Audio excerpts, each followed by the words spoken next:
Welcome to the first in a series of webinars about the Council's Draft Delivery Program. I'm Caroline Foley. I'm a manager here at Council that works across the organisation to build our budget and on our financial planning for the future. Today's webinar, we're going to focus on the draft budget for 2021, the impact in the Council's response to the COVID-19 pandemic, where Council's money comes from and how this will be invested in the community. And at the end, I'll also talk to you about where you can find more information and provide us with your feedback and ideas. The budget is underpinned by the Council's long-term financial plan.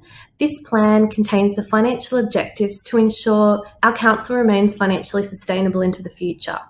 The plan projects the financial position of the Council over the next 10 years. That includes assumptions around changes in revenue and expenditure, which we base on sources like Deloitte's Access Economics data, Department of Planning data for growth in the local area, and also the independent pricing and regulatory tribunals work around pricing for local government. The annual budget process also allows us to take into account significant events that weren't foreseen when the long-term financial plan was developed, such as the COVID-19 pandemic. You can find our long-term financial plan on our website. The COVID-19 pandemic has placed considerable pressure on many in our community. For Council, a number of our facilities have closed or been substantially impacted. We're estimating a net loss of $12.4 million over the next 6 months for those services.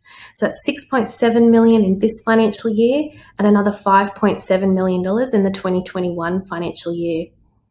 The Council's also providing support packages to our community and small business. And in 2021, we're proposing to extend this to all ratepayers through a subsidy on your rate notice. We're also looking at deferring changes to fees until October 2020. This brings our support packages over 6 months to a total of $8.6 million.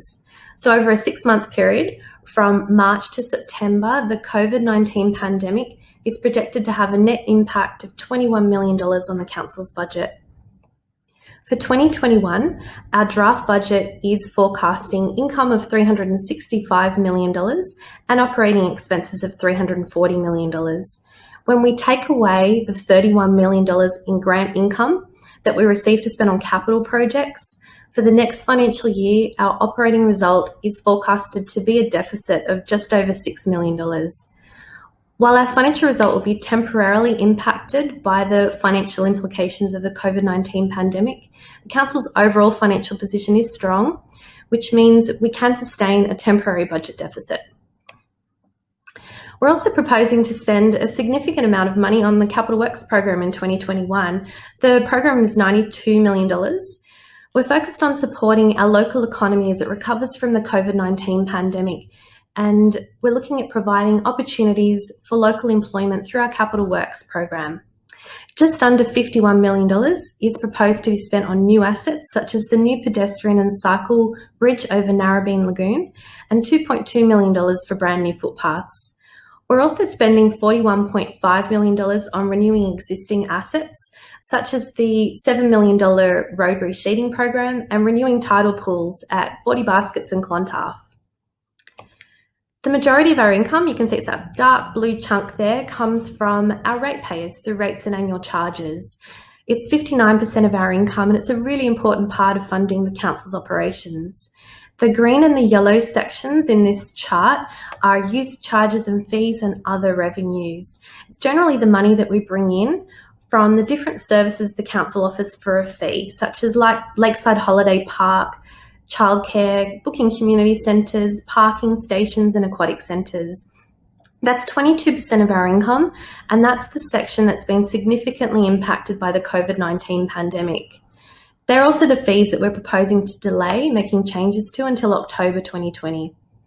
13% of our income also comes from grants and contributions for different operating and capital projects the Council delivers. As we saw, rates is a very important part of our income. Just breaking that out here for you, The Independent Pricing and Regulatory Tribunal has a role in reviewing and setting prices around local government services. So each year, the IPART measure the cost changes for a council. So it's the basket of goods that make up a typical council, such as infrastructure, construction costs, and that number is called the Local Government Cost Index, or you might have heard it being called the rate peg or the rate cap.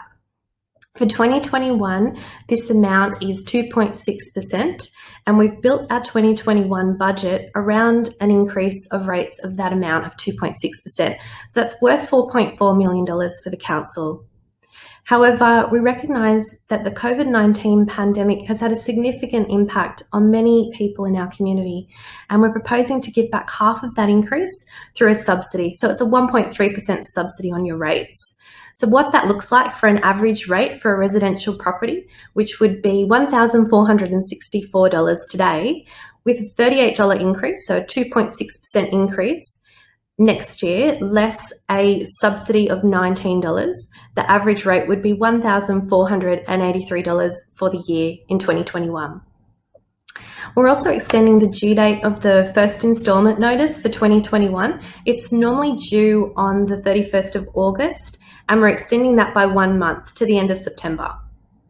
The council also has a financial hardship policy, so if you are having trouble paying your rates, please reach out to us. There's also a form on our website to guide you through the process. The domestic waste service is a very big component of the council's operation. On your rate notice, as a residential ratepayer, you would also see a domestic waste charge. The domestic waste service is entirely funded by that domestic waste charge, and any money that we raise from the charge can only go into this operation. So if there's any surplus money left at the end of the year, we hold that in a special reserve, and we use that money to fund future domestic waste costs or to lower the fee in future years. For 2021, we're proposing to increase the fee by $41, and that covers increases in costs for recycling and vegetation processing and other contract costs.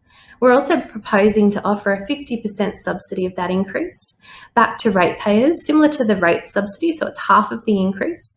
So a customer would pay $425.50 for their 2021 domestic waste service. The Northern Beaches domestic waste charge is one of the lowest in Sydney, and the current contracts have certainly resulted in a better price for our customers going forward, along with better environmental outcomes. Our combined budget, so that's operating expenses plus the $92 million capital works program, is a total of $433 million. This slide breaks out where we spend every $100 of that $433 million budget, just clustering these buttons into chunks. For every $100 we spend, $25 goes into protecting the environment and managing waste. $31 goes into libraries, community services, parks and recreation facilities, and maintaining our buildings. $8 goes into managing and improving transport. $4 goes into New South Wales government levies, such as the Emergency Services Levy, which funds the fire service, the RFS, and the SES. And $21 goes into upgrading local infrastructure. There's a fact sheet on this on our website called Your Dollars at Work. If you'd like more information on our services, please check out the fact sheet. I hope you found this webinar informative. We encourage you to visit our website to view the local snapshots to see what's planned for your area.